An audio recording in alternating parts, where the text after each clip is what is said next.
பார்த்தீங்கன்னா ஒரு உயிருள்ள ஜீவன்.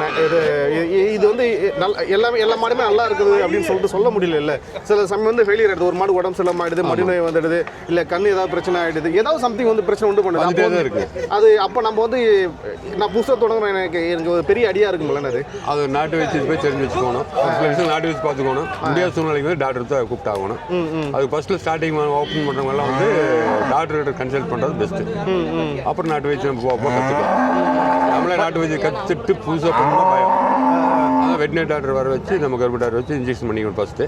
அப்புறம் கொஞ்சம் ஒரு 2-3 மாதம் 4 மாதம் 5 மாதங்கிறப்ப நம்மளுக்கு அதனோட ஆட்டோமேட்டிக்கு அதனோட நார்மலாக நம்ம என்ன பண்ணலாம், ஒரு தெரிய வந்து என்ன பண்ண முடியும், பிளட் டாட்டா வந்து என்ன பண்ண முடியுங்கிறக்கா ஒரு ட்ரீட்மெண்ட் இருக்குது. அது பெரியவங்க சொல்லுவாங்க. அதை அவங்கள வச்சு கற்றுக்க வேண்டியதில்லை. முழு வீடியோ பார்க்கணும்னா விவசாயியோட யூடியூப் சேனல் வந்து பதிவிட்டிருக்கோம், செக் பண்ணி பார்க்கலாம். அண்ட் இது மட்டும் இல்லைங்க, இன்னும் நிறைய தகவல் உள்ள வீடியோ வந்து நம்முடைய விவசாய யூடியூப் சேனலில் பதிவிட்டிருக்கோம். உங்களுக்கு பிடிச்ச வீடியோக்கள் நீங்கள் வந்து தேடி பார்க்கலாம். விவசாய யூடியூப் சேனல் ஃபேஸ்புக்கில் இருக்குது, இன்ஸ்டாகிராமில் இருக்குது, யூடியூப்பில் இருக்குங்க. நன்றிங்க.